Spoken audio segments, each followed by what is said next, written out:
Day 5 of Jets training camp. The pads finally come on. Let's take a look at all the top stories from today's practice. Jets!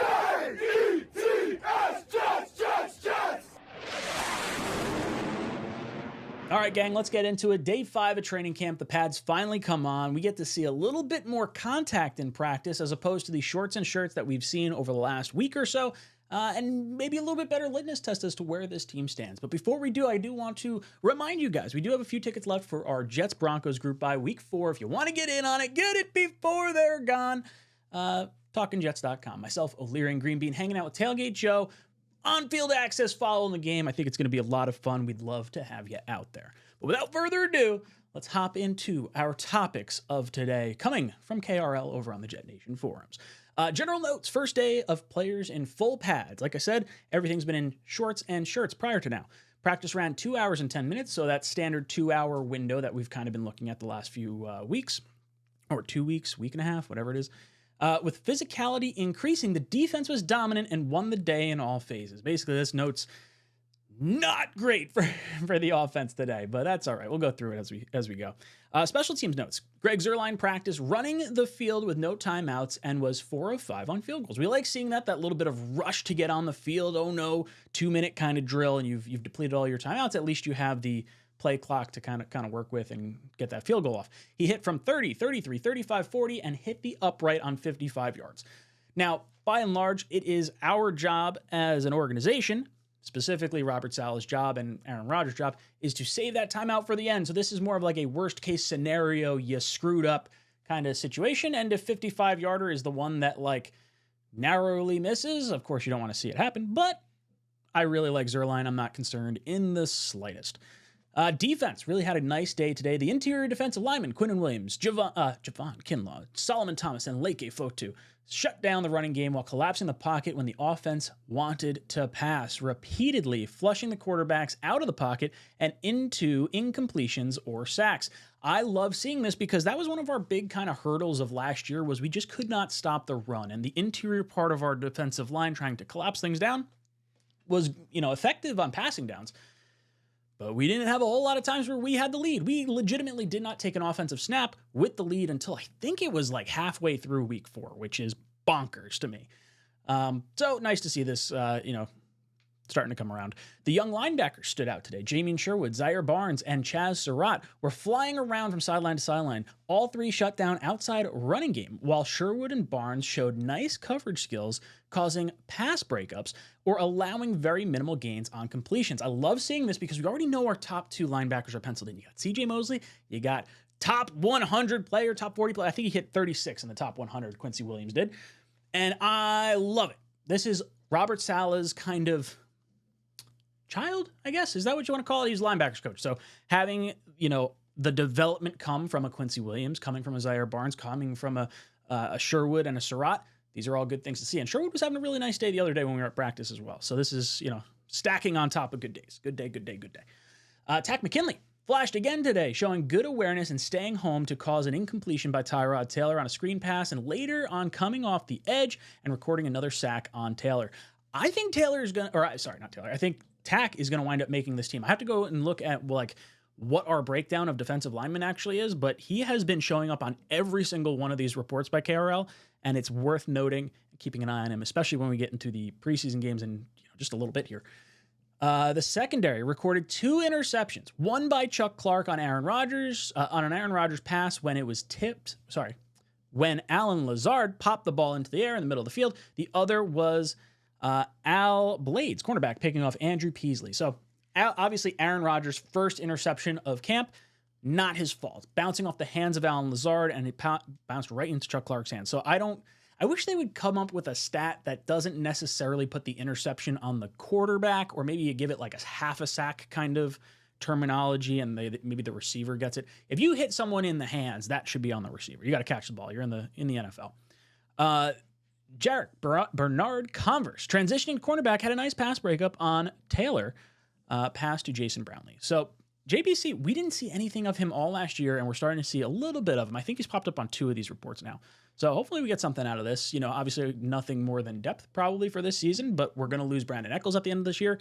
We don't know what's going on with Michael Carter II. We'd love to have him back. I think they are going to resign him. I'd be pretty irked if they did not.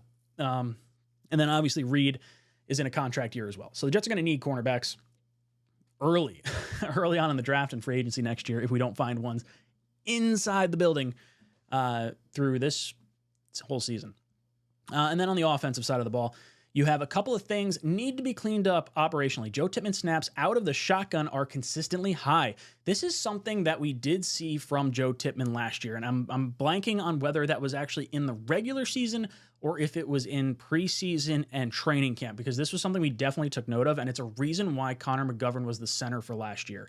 And to this point, we have not brought Connor McGovern back, which I'll be honest, kind of does surprise me. I feel like for such a vet minimum type contract, you would have thought we'd bring him in at least for veteran depth. Maybe they're just kind of keeping him on the back burner, unless he signed with someone else. I just totally missed it. But Joe Tippmann having some struggles in the shotgun snaps, I don't believe this is new to what I've seen in the past.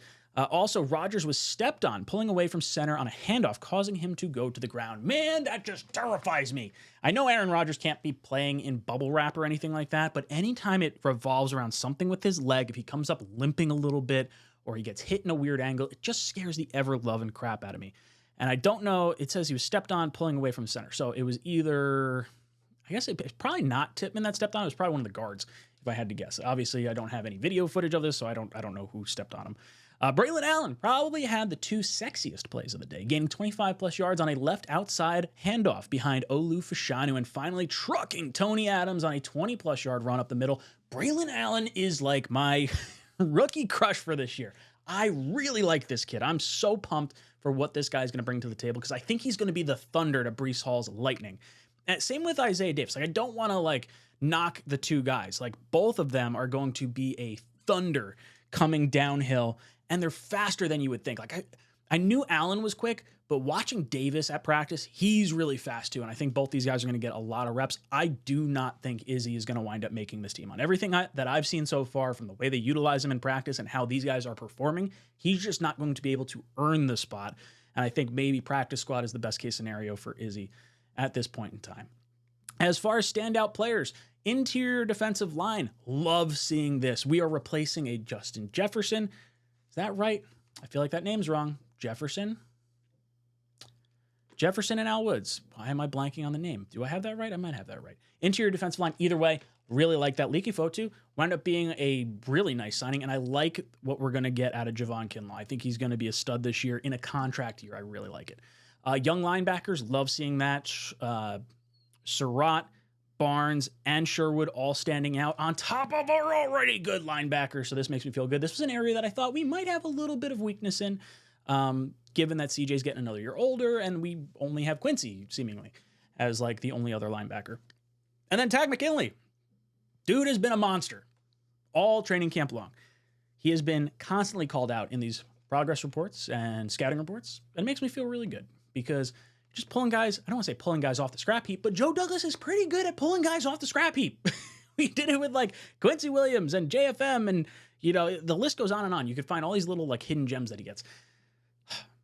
I'm excited. Even though it was a down practice for the offense, it's the first day with pads on. You expect a little bit more rust from the skill position players where you're not going to be able to be as fluid. Obviously, all the running plays that we saw prior to today meant nothing because you have no pads on. No one's actually hitting. Today is the first litmus test of it. So I think this is where you'll start to see a little bit of O-line struggles. They'll have to get into a little bit more of a rhythm these next 2 weeks. But we got the green and white scrimmage coming up on Saturday. I believe myself, Richie, is Jake going? I think Jake's going too. I think all of us are going to be there. Matt and Bean, I don't believe are going to be there. And Matt's going to the practice tomorrow. So if any of you guys are going to practice tomorrow, Matt and Richie will both be there. So cool. Link up with them. But guys, let me know your thoughts of training camp, everything that's going on. Hassan Reddick, we didn't even talk about Hassan Reddick. There was rumors that there might be a deal done over the weekend. We had the day off on Sunday. Maybe there was something, mulling over there. This dude's lost I think it's $400,000 already in terms of fines, which is seemingly counterproductive to what you're trying to do with the whole getting more money thing. Would love to see Hassan Reddick in there. I'm still not really concerned. I think he is going to play this season. I think the Jets will probably wind up guaranteeing him his $15 million that he was supposed to make for the season. Plus, maybe add some incentives in there if he gets over a certain amount of sacks and he performs. I think that's totally fine, but he's got to show up because Joe Douglas is not going to negotiate with someone who's not there. So We'll see. Guys, let me know your thoughts in the comment section down below. Leave a green heart if you made it all the way to the end of the video. And as always, go Jets. Jets!